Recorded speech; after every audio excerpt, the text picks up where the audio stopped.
ونسلم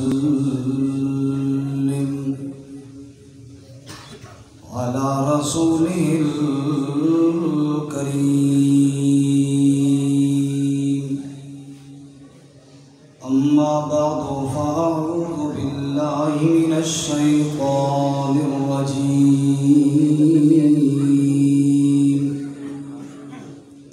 بسم الله الرحمن الرحيم وإنك لتهدي إلى صراط مستقيم وقال الله تعالى في مقام آخر لولا إذ سمعتموه قلتم ما يكون لنا أن نتكلم بهذا سبحانك هذا بهتان عظيم صدق الله مولانا العظيم شرف صرف اسلام کو ہے یہ حاصل شرف صرف اسلام کو ہے یہ حاصل کہ اس کا نبی ہے ہر صفت میں کامل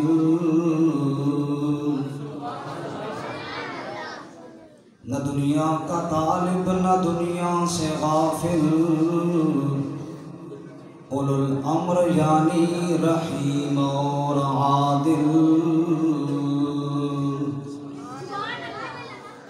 محبت کی یوں جس نے دریا بہائے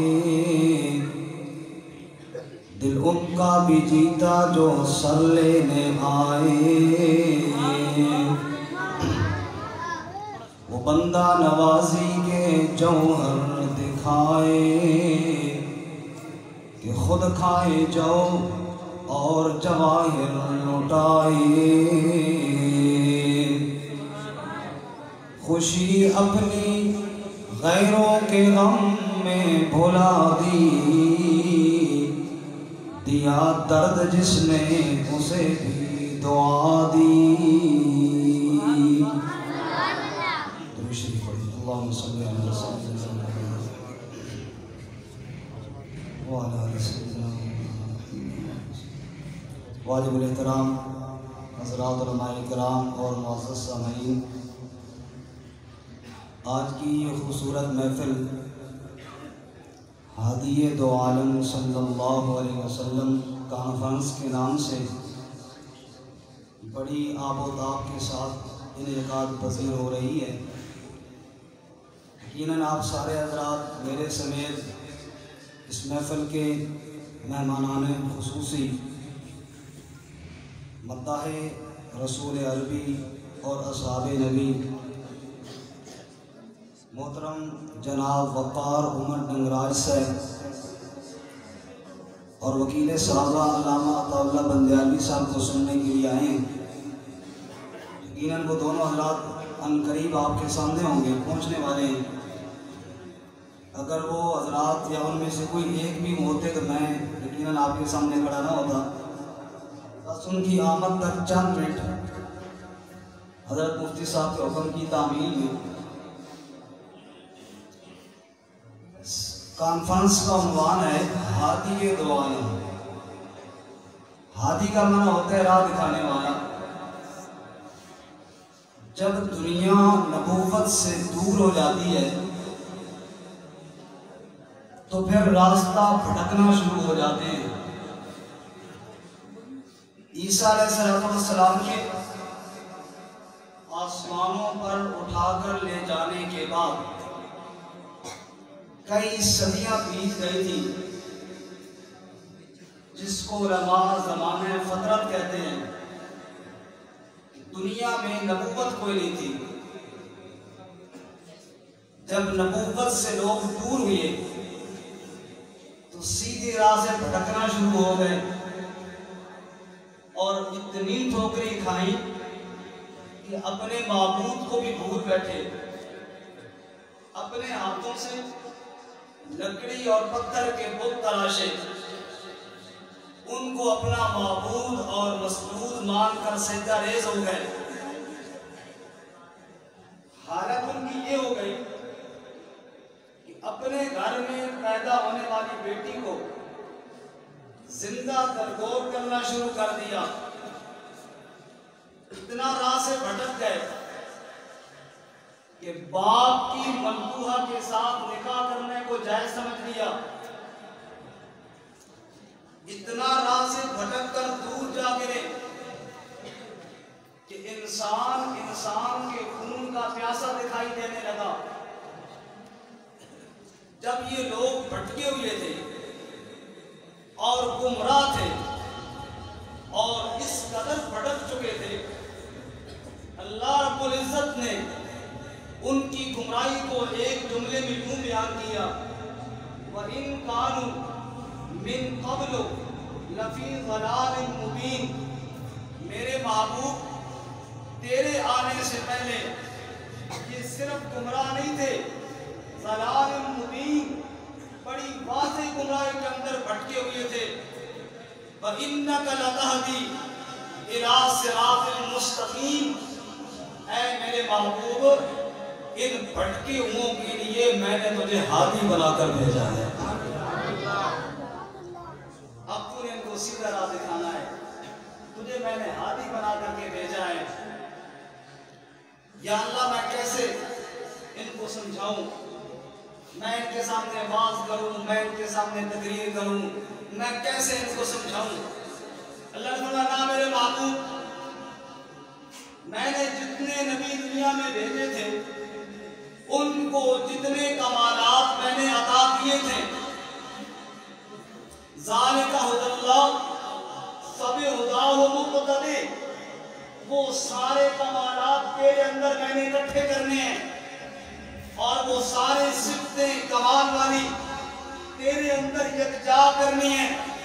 جب وہ ساری صفتیں تیرے اندر اکٹھی ہو جائیں گی، میرے محبوب پہ تم چلتا جا اور بولتا جا اور کہتا جا، اور میں اوپر سے اعلان کروں گا من یطع الرسول فقد اطاع اللہ، اگر ہدایت چاہتے ہو اس طرح کرتے جاؤ جس طرح میرا محبوب کرتا ہوا جا رہا ہے۔ یا اللہ مجھے تم نے ہادی بنایا ہے، میرے ہر عمل کو تم نے مشعل راہ بنا دیا ہے، تو نے اعلان کر دیا لقد کان لکم فی رسول اللہ اسوۃ حسنہ، لوگوں میرے محبوب کی زندگی کو دیکھو، یہ تمہارے لیے بہترین نمونہ ہے، جیسے میرا محبوب کر رہا ہے ویسے کرتے چلے جاؤ۔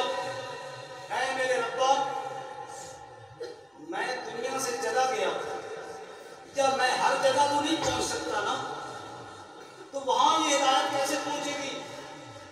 توجہ کرنا، اللہ رب العزت نے فرمایا اے میرے محبوب تو فکر نہ کر، فَإِنْ آمَنُوا بِمِثْلِ مَا آمَنْتُمْ بِهِ فَقَدِ اهْتَدَوْا، جب تم انگلی پکڑ کے ان بھٹکے ہوئوں کو سیدھی راہ پر لے کر آئے گا نا، پھر جو تیری انگلی پکڑ کے سیدھی راہ پر چلیں گے وہ ہدایت کے اتنے اعلیٰ درجے پر فائز ہو جائیں گے کہ قیامت تک کے لیے میں اللہ ان کو ہدایت کا معیار بنا دوں گا۔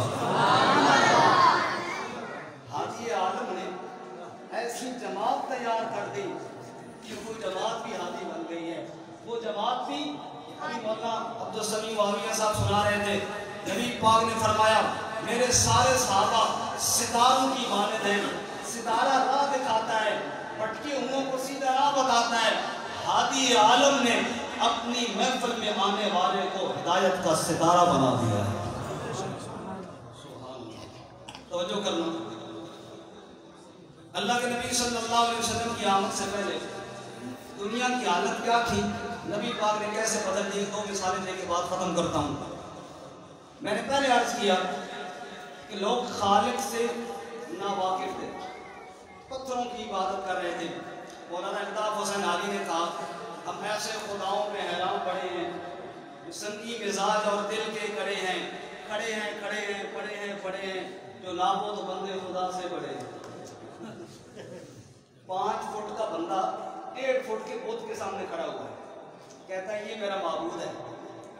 اللہ تعالیٰ بھٹکو یہ میرے معبود، ان کے سامنے جا ذرا میرا تعارف کرا، اور تجھے میں نے ہادی جو بنا کر کے بھیجا ہے، میں نے ہادی جو بنا کر کے بھیجا ہے. توجہ کرنا، میرے نبی تشریف لائے، اللہ نے کیا فرمایا؟ وَإِنَّكَ لَتَهْدِي إِلَىٰ صِرَاطٍ مُسْتَقِيمٍ. اے میرے محبوب صلی اللہ علیہ وسلم، یہ جو گمراہ ہیں، جو میرے تک آنا تو چاہتے ہیں لیکن سمجھ ان کو نہیں آ رہی کہ کیا کرنا ہے. وَإِنَّكَ لَتَهْدِي إِلَىٰ صِرَاطٍ مُسْتَقِيمٍ. تو ان کو سیدھا راستہ بتا میرے محبوب. کیسے بتایا اللہ کے نبی نے؟ توجہ کرنا. قُلْ تَعَالَوْا أَتْلُ مَا حَرَّمَ عَلَيْكُمْ رَبُّكُمْ أَلَّا تُشْرِكُوا بِهِ شَيْئًا. نبی رحمت نے فرمایا، ہادی دو عالم نے فرمایا، دنیا والوں آؤ میں تمہیں سیدھا راستہ دکھاؤں. اللہ تشرکوا بہ شیئا. یہ جب عید جھکاؤ تو اللہ کے سامنے جھکاؤ، ہاتھ پھیلاؤ تو اللہ کے سامنے پھیلاؤ. تم در بدر کے دھکے نہ کھاؤ، بتوں کے سجدے چھوڑ دو، اللہ کے سجدے کرنے شروع کر دو. ہم تو ڈرتے ہیں اللہ ہم سے شاید کہیں بہت دور رہتا ہے. فرمایا وَإِذَا سَأَلَكَ عِبَادِي عَنِّي فَإِنِّي قَرِيبٌ. اے ہادی دو عالم، یہ بیچارے ڈرے ہوئے ہیں، یہ مجھ سے ملنا چاہتے ہیں لیکن سمجھ نہیں آ رہی ان کو کیا کریں. اے ہادی دو عالم ان کو بتا، انی قریب، میں رب العالمین تو اپنے بندوں کے قریب رہتا ہوں. سارے کو سبحان اللہ. یا رب العالمین تو کتنا قریب رہتا ہے. فرمایا نحن اقرب الیہ من حبل الورید. تیری رگ حیات اتنی تیرے قریب نہیں جتنا میں اللہ تیرے قریب رہتا ہوں. ہادی دو عالم بتا میرے بندوں کو کہ میں کیسے ان کو پتہ چلوں گا، کیسے وہ مجھے محسوس کریں گے. فَنَأُجِيبُ دَعْوَةَ الدَّاعِ إِذَا دَعَانِ. اے میرے بندوں، دن کو پکارو یا رات کو پکارو، خوشی میں بلاؤ یا غمی میں بلاؤ، جب بھی تمہاری ضرورت پیش آئے پکارنا تمہارا کام ہے. تمہاری ضرورتوں کو پورا کرنا تمہارے رب کا کام ہے. ہادی دو عالم نے بتایا وہی ذات واحد عبادت کے لائق، زبان اور دل کی شہادت کے لائق، اسی کے فرما اطاعت کے لائق، اسی کی ہے سرکار خدمت کے لائق. لگاؤ تو لو اپنی اس سے لگاؤ، جھکاؤ تو سر اس کے آگے جھکاؤ.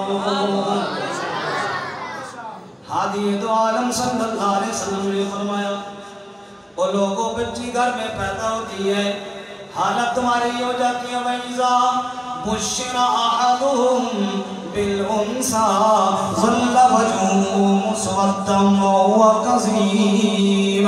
بچی گھر کے اندر پیدا ہو گئی ہے، پریشان ہو گئی ہے.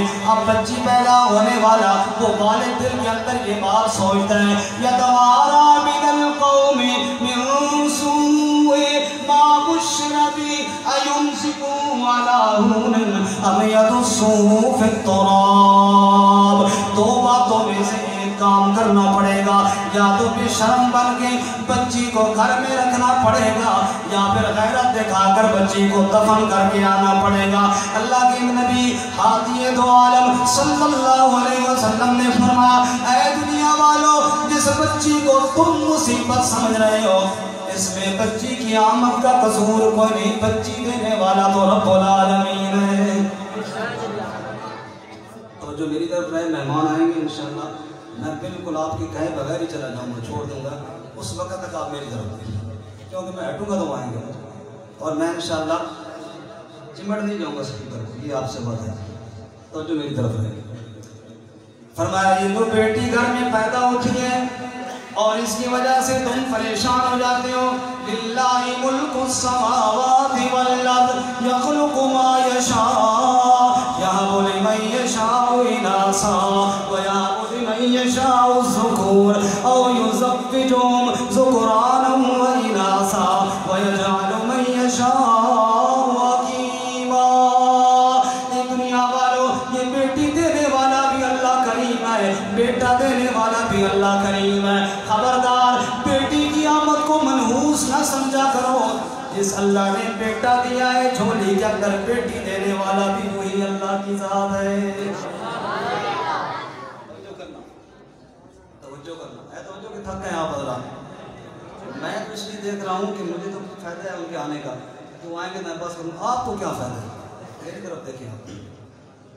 توجہ کرنا نہیں. ایک دوسرے کے خون کے پیاسوں کو ہادی عالم نے درس لیا اور ہادی عالم نے فرمایا فَعَفُوا وَاصْفَحُوا، معاف کرنے کی عادت بناؤ، درگزر کرنے کی عادت بناؤ. توجہ کرنا کیسے درگزر کرنے کی عادت بناؤں؟ اس نے میرے ساتھ زیادتی کی ہوئی ہے، میرے دل کے اندر بڑا ارمان اور بڑا دکھ ہے، میں بدلہ لیے بغیر چھوڑ نہیں سکتا. اللہ نے فرمایا میں نے اپنا نبی ایسا بھیجا ہے جو کہتا ہے وہ کر کے دکھاتا ہے. میرے نبی کی زندگی کو دیکھو. آج فتح مکہ کا دن ہے. میرے نبی کل مکہ سے روتے ہوئے نکلے تھے. کل اسی مکہ کے اندر میرے نبی پہ ظلم و ستم کے پہاڑ گرائے گئے تھے. آج اسی مکہ میں میرے نبی فاتح بن کے آ جاتے ہیں. وہ ظالم جنہوں نے کل ظلم کیا تھا پکڑے ہوئے کھڑے ہیں، جکڑے ہوئے کھڑے ہیں. ان کے ذہن میں یہ خیال ہے ابھی حکم دیں گے ہماری گردنیں کاٹ دی جائیں گی. لیکن ہادی عالم نے فرمایا اے میرے مکے کے دوستوں، اے میرے برادری کے لوگوں، تمہارا ایک ایک ظلم مجھے یاد ہے. وہ دن مجھے نہیں بھولا جب میرے گلے کے اندر کپڑا ڈال کے تم کھینچ رہے تھے. مجھے وہ دن بھی نہیں بھولا جب میں سجدے کے اندر تھا تم نے اونٹ کی اوجری میرے اوپر ڈال دی تھی. مجھے وہ دن بھی نہیں بھولا جب میری بلال کو تم نے انگاروں پہ لٹا دیا تھا. مجھے وہ زنیرہ کی آنکھیں نہیں بھولی جن کے اندر تم نے لوہے کی سلاخیں گرم کر کے ڈال دی تھی. ایک ایک ظلم مجھے تمہارا یاد ہے. لیکن سنو، لا تثریب علیکم اليوم انتم الطلقاء، آج میں محمد کسی سے بدلہ نہیں لیتا، تو تم سب کو میں نے معاف کر دیا ہے. نعرہ تکبیر، نعرہ تکبیر. سرتاج تخت ختم نبوت عظمت مصطفیٰ، شان مصطفیٰ، نعرہ تکبیر. شاعر کا محبت کی یوں جس نے دریا بہائے، دل ان کا بھی جیتا تو سر لینے آئے. وہ بندہ نوازی کے جوہر دکھائے کہ خود کھائے جاؤ اور جواہر لوٹائے. خوشی اپنی غیروں کے غم میں بھلا دی، دیا درد جس نے اسے بھی دعا دی.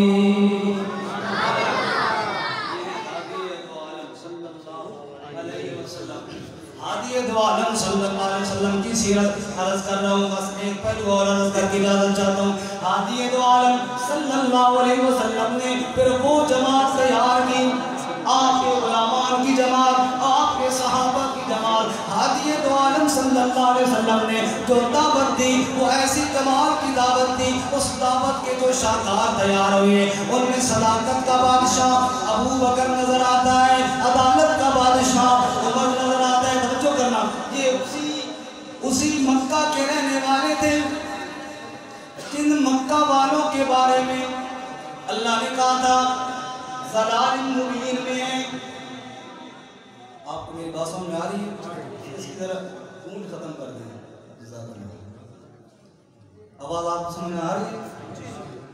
یہ وہی مکہ والے لوگ تھے جن کے بارے میں آپ نے کہا تھا یہ تو گمراہ ہیں.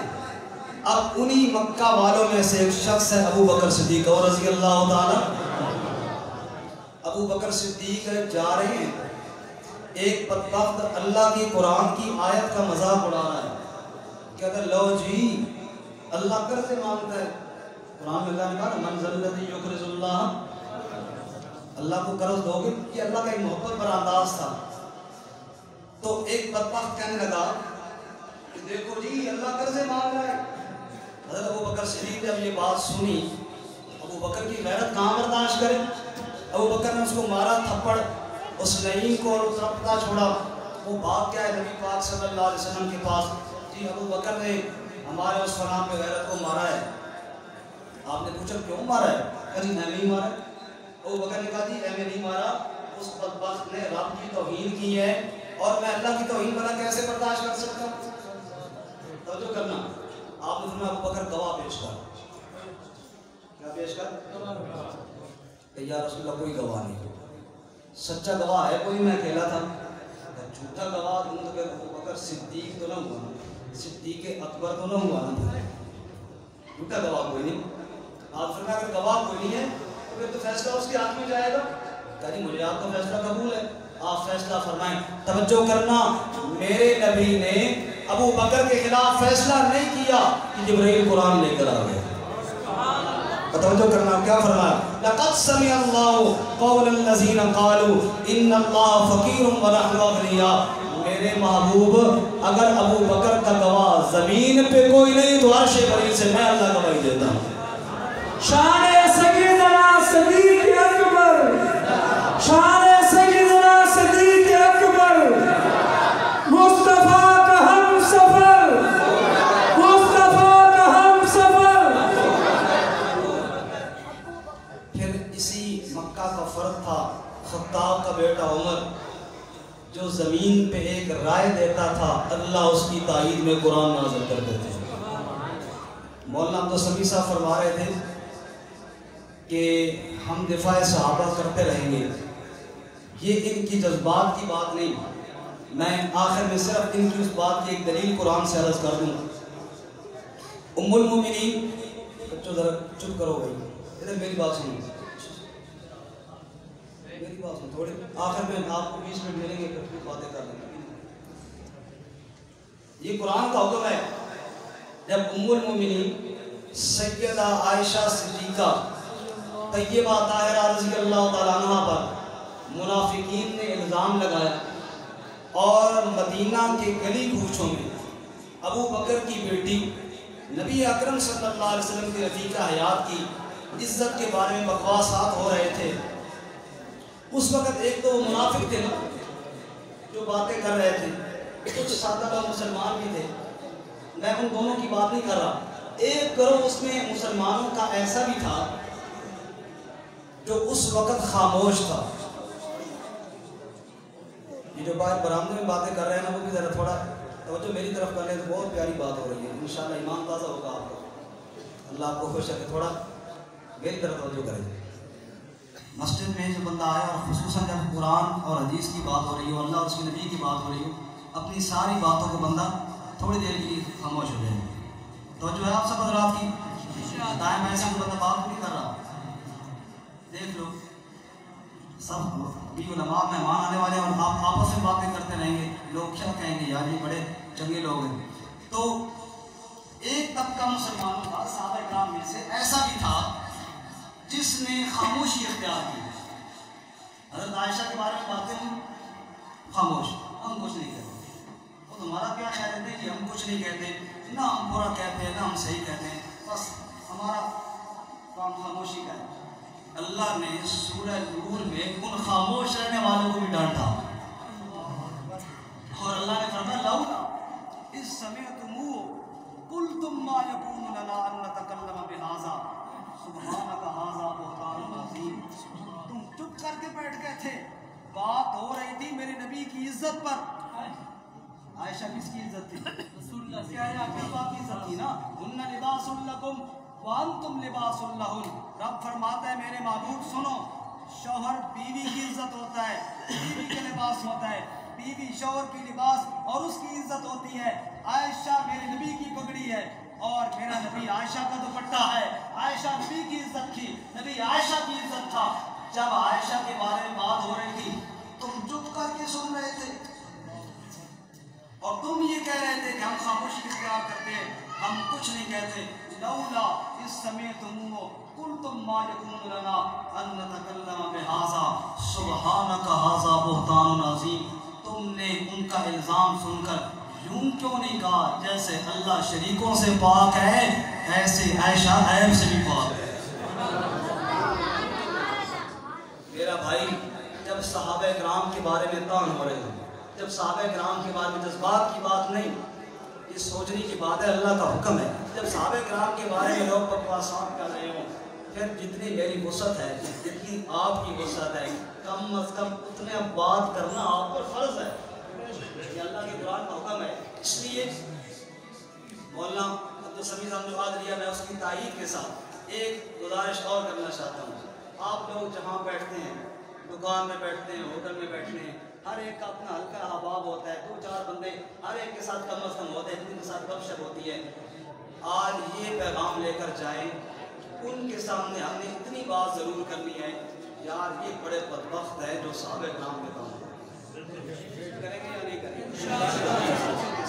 اپنے بچوں کے ساتھ کر لیں، اپنے بچوں کو سمجھا دیں، یار یہ جو صحابہ کرام پہ بکواس کر رہے ہیں نا، چاہے ابو بکر صدیق پہ کر رہے ہیں، چاہے حضرت امیر معاویہ پہ کر رہے ہیں، چاہے حضرت ابو سفیان پہ کر رہے ہیں، چاہے حضرت علی رضی اللہ عنہ پہ کر رہے ہیں، حضرت حسنین کریمین پہ کر رہے ہیں، حضرت عائشہ صدیقہ رضی اللہ تعالیٰ عنہ پہ کر رہے ہیں، کسی صحابی یا صحابیہ پہ لعن طعن کر رہے ہیں، یار یہ بڑے بدبخت ہیں، ہمارا ان سے کوئی تعلق نہیں ہے۔